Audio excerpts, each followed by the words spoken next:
The Washington State Department of Social and Health Services, Developmental Disabilities Administration, Home and Community-Based Services, Core Waiver.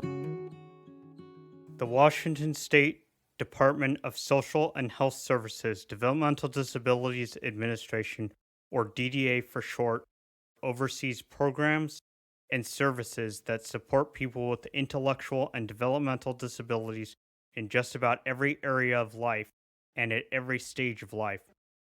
Most of DDA's services are part of Medicaid programs called Home and Community-Based Services Waivers, or waivers for short. They're called waivers because the program waives the rules that people receive services in an institutional setting, so the person can receive similar services in their home and community. There are 5 DDA waiver programs: Individual and Family Services, or IFS, Basic Plus, Core, Children's Intensive In-Home Behavior Support, or CIIBS, and Community Protection. Here's Ann from DDA to talk about the Core Waiver. The core waiver is for children and adults who have a higher level of support needs than on the IFS or Basic Plus waivers.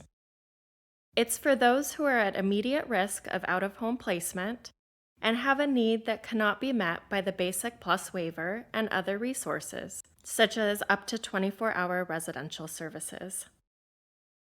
The core waiver includes most of the services provided under the Basic Plus. The biggest difference is that the core waiver includes residential services, which provide up to 24 hours per day support, supervision, and living skills instruction for people living in a house or apartment with others who are supported by the same DDA contracted and certified provider agency. Rent, utilities, and other expenses are paid by the individual's SSI or SSDI benefits or other sources of income. In addition, there is more funding on the core waiver for other services based on assessed need. Other services include employment supports, which are one-on-one or group employment support to help a person obtain and maintain employment in their community.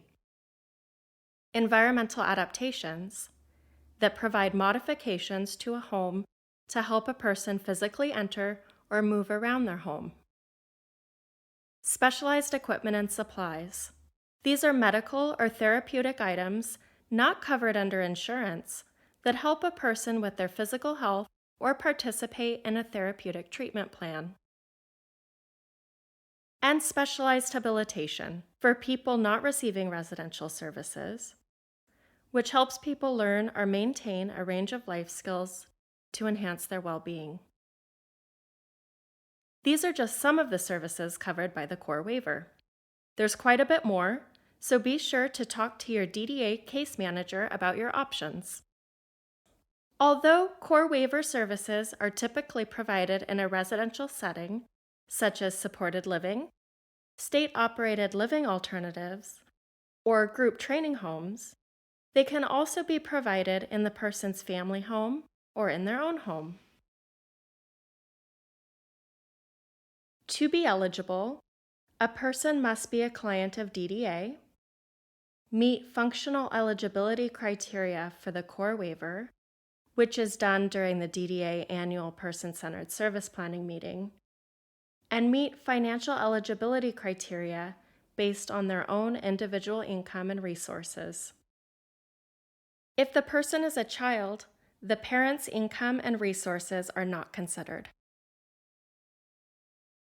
Waiver enrollment is not an entitlement. This means that a person can be eligible and still be denied services if there's not enough funding to enroll them. Even though enrollment for waivers is limited, it's important to ask for what you need so that DDA and lawmakers know the true need in our community and can plan for future budgets. And when openings occur, you're already in the system and can reapply. If you are enrolled in a waiver, you can also access Community First Choice or CFC, which provides personal care and other services that increase independence with activities of daily living. Many clients receive CFC in addition to waiver services. To learn more about your options, contact your nearest DDA office or fill out an online information and request form at dshs.wa.gov/DDA.